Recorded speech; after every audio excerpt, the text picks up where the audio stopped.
Ang ginawa ko, pinaunti-unti ko lang bilhin yung mga pyesa para makamura tayo. At siyempre, doon tayo mapagawa sa ating kaibigan na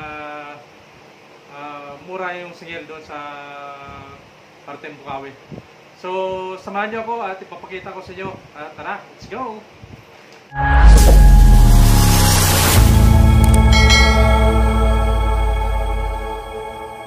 Hello guys, welcome back sa my channel, Jofil TV. Ngayon guys, i-update ko kayo sa pyesa ng ating Nissan V13 Orlik 1993 model. Ayan, so kung inyong natandaan na pina-check natin na diagnose ko dito sa Rapid, no? O ano yung doon natin nalaman kung anong nasira. Dahil yun guys, nahulog tayo sa hukay ng tubig. So malakas ang pagkabagsak. So mabuti nga oh no! pero yung nauna sa akin daw hindi talaga nakaalis. Na-shot yung kanyang gulong sa unahan. So dito lang sa amin. So ingat tayo mga idol sa mga malalalim na lubak. So nadali tayo. So yun, pina-check natin at yun yung recommendation na ang mga bibilhin pinakita sa atin. So kaya ang ginawa ko, pinaunti-unti ko lang bilhin yung mga pyesa para makamura tayo. At siyempre, doon tayo mapagawa sa ating kaibigan na mura yung singil doon sa Parteng Bukawi. So, samahan niyo ako at ipapakita ko sa inyo. Tara, let's go! Ito guys yung ating mga pyesa. Ang ating isang V13 Orlik 1993 model. Ito yung engine support. Ayan, sa right side. Tapos ito yung ating rack in. Ayan, so dalawa po yan, dalawa. At ito yung ating brake shoe. Ayan, brake shoe yan. Brake shoe, tapos ito yung ating tie rod end. Ayan. So ito yung ating dalawang wheel bearing. Piniski. Ayan. So ito yung unang-una natin binili. So nandito pa yung sample. Ayan. So ito naman yung dalawa yung ating lower arm suspension. So assembly na to guys para hindi na tayo magpapalit ng bushing saka magpamasin shop. Kasi halos ganun din pag nagpamasin shop tayo. Tanggal kabit in out ng bushing. So ganun din. Bumili na tayo ng brand new na mismo para handsak na lang. Ayan. So yan. So yan ang natin guys papagawa natin. So yan. So ito guys ang ating ito na pakita natin sa inyo yung ating lower arm suspension, dalawa, left and right. Ayan, so dalawa ito guys. Ayan. Yun, pakita lang natin. Tapos ito yung ating engine support.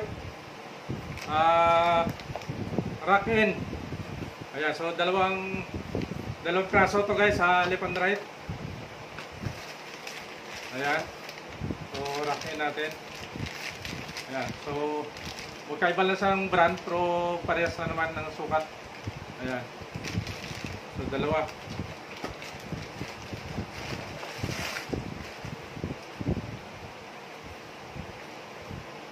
Tapos ito yung ating tie rod end. Ayan. So dalawa rin to. Mali left and right din.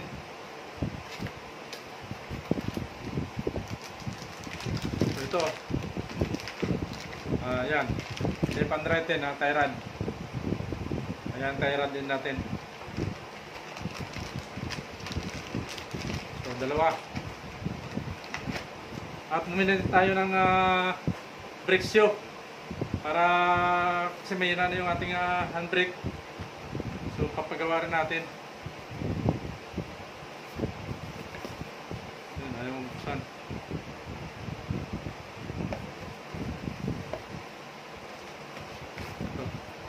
So ito yung brake shoe natin guys, dalawa rin, kabilaan. Yan. So wala lang sa spring sama. Pang-right din. At ito yung ating wheel bearing, dalawa. So, inisin to guys.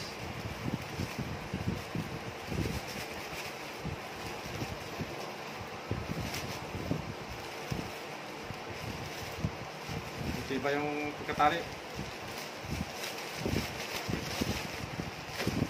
So pag bumili kayo ng wheel bearing, kaya namin sample. So bali yung sample niya, luma ito, dala natin. So, inisin. In-escape pala. Sorry. Ayan, in-escape. So magandang klase dito guys.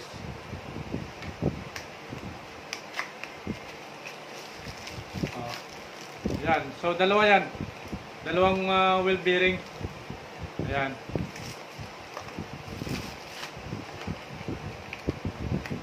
So ito yung dalawa. Ayan.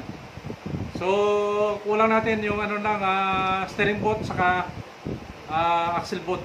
Ayan. So nakabili na tayo, nandun lang sa motor. Ayan. At ito na yung ating axle bolt guys. Ayan, axle bolt. So para to sa CB joint.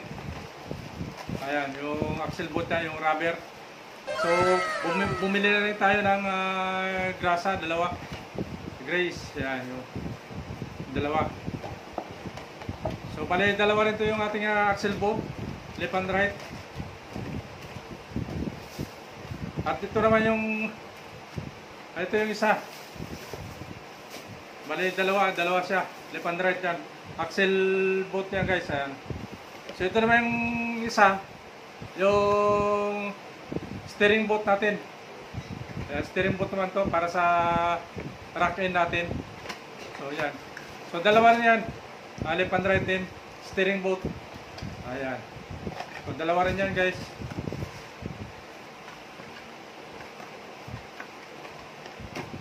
So ito yung isa. So yan ang pakita natin sa inyo. So yan ang pakita natin sa inyo at nag-unboxing tayo sa mandali. Ayan, so ngayon dadalhin natin doon sa ating kaibigan para ipakabit natin to. So titingnan natin mamaya. Alanganin na sa oras, so baka iwan ko na lang yung kutsi doon. Ayan, ipadrive ko na sa bunso ko, tapos nakamotor lang tayo para susundan siya. Kasi para pag uwi namin mamaya, nakamotor kami dahil walang mahirap sakay o biyahe. So, yan lang guys, ay pakita ko sa inyo at maraming salamat. Ayan, abangan yung kasunod sa paggawa. So, see you next vlog. Bye-bye, love you all, God bless. Dito na tayo sa Thunder sa MCN motor shop dito sa Pukawit. Ayan, so dito kay Sir Boy. Ayan, so nandito na yung mga piyesa natin. Bali iwan lang natin ngayon guys, bukas natin balikan yan kung matatapos sila. So yan yung kanyang shop. So ito, bintahan nila ng mga gulong dito. Gusto yung gulong yan, yung mga gulong sila dito saka ring. So mamaya ipapasok nila ito mamaya yung sa ano. So balikan natin bukas guys. Kumpleto naman yung pyesa dito na lahat. So sila na nang bahala mamaya dyan magpasok para bukas maaga pa lang pisa dyan. Ayan, tingnan natin matapos ng bukas maghapon. Ayan. So yan lang guys.